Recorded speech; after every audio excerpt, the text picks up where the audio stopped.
बहुत कम लोग जानते हैं कि भगवान श्री राम के बाद अयोध्या का अगला राजा कौन बना, क्योंकि रामायण की मुख्य कथा श्री राम के जीवन पर केंद्रित रहती है और लोगों को ये नहीं पता चलता कि उनके बाद रघुवंश में क्या हुआ। असल में जब भगवान श्री राम ने अपना पृथ्वी अवतार पूरा किया और अयोध्या का शासन सौंपने का समय आया, तब राजगद्दी उनके तेजस्वी और धर्मनिष्ठ पुत्र कुश को दी गई। कुश को बचपन से ही मर्यादा, नीति और प्रजा पालन का प्रशिक्षण मिला था, इसलिए वे राम की ही तरह न्यायप्रिय, विनम्र और वीर राजा बने।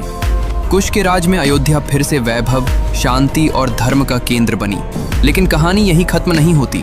क्योंकि कुश के बाद रघुवंश में एक लंबी श्रृंखला शुरू होती है जो कई पीढ़ियों तक चलती है। कुश के बाद क्रमशः अतिथि, निषद, नल, नभि, पुंडरीक, क्षेत्रधृति, विचक्षण, हिरण्यनाभ, पुंश, ध्रुवसंधि, सुधन्वा और सुचेता जैसे पराक्रमी, विद्वान और धर्मप्रिय राजा हुए, जिन्होंने अयोध्या की गौरव गाथा को जारी रखा।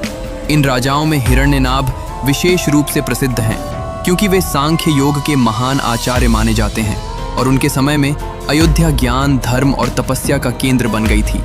रघुवंश की ये श्रृंखला केवल कुछ पीढ़ियों तक सीमित नहीं रही, बल्कि लगभग 60 से 70 पीढ़ियों तक चली, जिससे ये सिद्ध होता है कि श्री राम का वंश त्रेता युग से लेकर द्वापर के अंतिम चरण तक जीवित रहा।